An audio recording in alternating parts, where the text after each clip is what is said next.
सबसे प्रमुख रूप से दोषी साबित होंगे बिहार के मुख्यमंत्री, क्योंकि यह सभी निर्णय उनके स्तर पर लिए गए हैं।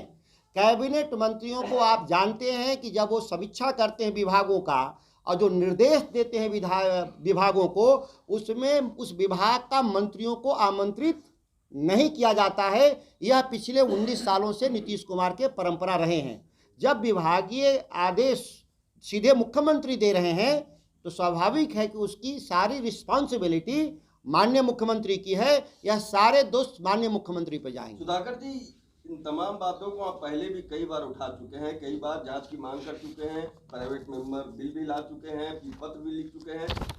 आपने कहा था कि आपकी मांगे नहीं मानी जाएगी तो आप गांधी मैदान में बड़ा आंदोलन इसके लिए करेंगे। आगे की क्या रणनीति है?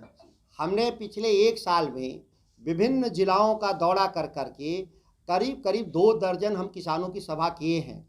हम लोगों की बातचीत, बिहार के किसानों की सहमति बन रही है कि हम पटना के तरफ जाएंगे अपनी मांग को लेकर के। ये आने वाले समय में निश्चित तौर पर, चूँकि ये संयुक्त किसान मोर्चा एक बड़ा ऑर्गेनाइजेशन है जिसका मैं एक छोटा हिस्सा हूँ, जिसके हम बैनर तले हम काम कर रहे हैं।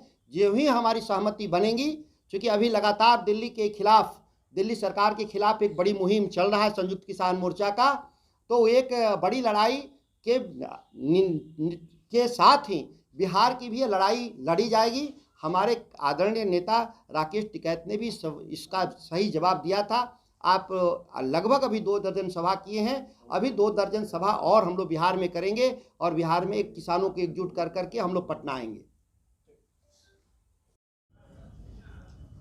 सरकार परिवर्तन के बाद लगातार बिहार के मुख्यमंत्री और उनकी सरकार में शामिल मंत्रियों के द्वारा बार बार जांच कराने का धमकी भरा बयान हम लोगों ने सुना। जांच होनी चाहिए, जांच का कौन विरोध कर रहा है, इस बात का सबूत आपके सामने मैं रख रहा हूँ। ये पत्र है, जब मैं बिहार का कृषि मंत्री था तो मैंने कहा था कि बिहार में जो पूर्ववर्ती जो सरकार है, पिछले 19 सालों में जो सरकार चलाने का जो काम किया और राजकोष से पैसे की जो लूट हुई थी उसकी जांच की जानी चाहिए। इस जांच को लेकर के मंत्री के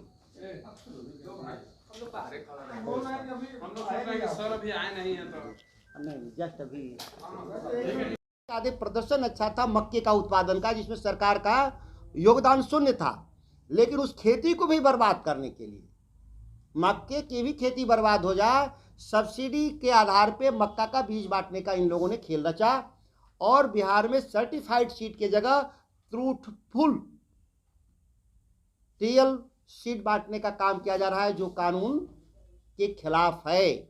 लेकिन वही मैं कह रहा हूं कि अगर ये विभाग के ही लोग जांच करेंगे, बिहार की सरकार ही जांच करेगी, तो फिर अपनी सरकार अपने खिलाफ क्या जांच करेगी? पिक एंड चूज पॉलिसी लाएंगे, अपने लोगों को बचाने का काम करेंगे और कमजोर लोगों को फंसाने का काम करेंगे। बालिका गृह कांड के बड़े अभियुक्त बच गए। सृजन कांड में जो शामिल लोग थे, जो 3000 करोड़ रुपए का हेरा फेरी कहीं है चर्चा आज बिहार में, उसमें छोटे मोटे क्लर्क लेवल के लोगों का गिरफ्तारी हुई, सभी बड़े अधिकारी और सभी बड़े नेता बच गए।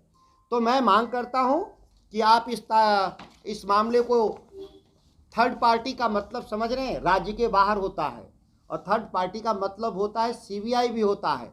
फिर भी हम ये नहीं कह रहे कि सीबीआई ही, जिससे ज़रूरत है जांच कराने का काम करे, तभी जाकर के नीतीश कुमार जी पता चलेगा कि आपने बिहार को किस तरह से मिस रूल्ड किया है और अब लगातार मिस लीड कर रहे हैं राज्य को।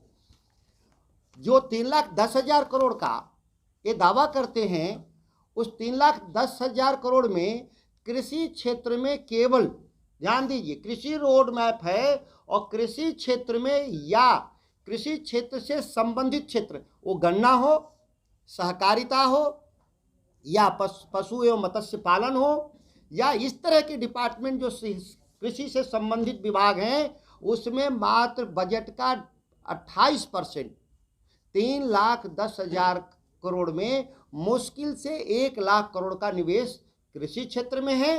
2,10,000 करोड़ रुपए दूसरे फील्ड में जो आप निवेश कर रहे हैं वह भी कृषि पर, किसानों पर लादने का काम कर रहे हैं, किसानों के साथ झांसा देने का काम कर रहे हैं बिहार का। बिहार के किसानों की असल मांग क्या थी कि हमारा आमदनी लगातार घटता जा रहा है। ये साबित कैसे होगा? आप राष्ट्रीय औसत पे देखिए, जो बजट पेश किया है सरकार ने कि राष्ट्रीय औसत प्रति व्यक्ति प्रति वर्ष 1,97,000 है, लेकिन बिहार में कितना है? प्रति व्यक्ति प्रति वर्ष 59,000। मतलब हमसे 3.5-4 गुना ज़्यादा राष्ट्रीय औसत आमदनी है। तो कृषि क्षेत्र में जब हमारी आमदनी लगातार घटेगा तो प्रति व्यक्ति आय घटेगी। इसके लिए मंडी कानून की ज़रूरत थी। मंडी कानून को आज देश के किसान मंडी कानून लागू करने के लिए और एमएसपी को लागू करने के लिए पंजाब हरियाणा के किसान बॉर्डर पे धरना दे रहे हैं। भारत सरकार वार्ता कर रही है कि हम आपकी बात सुनने को तैयार हैं, लेकिन बिहार में की सरकार आज तक मंडी कानून 2006 से समाप्त है, उसको आज तक लागू करने का ये लोग प्रयास नहीं किया, ना ही इनके कान पे कोई जू रेंगा।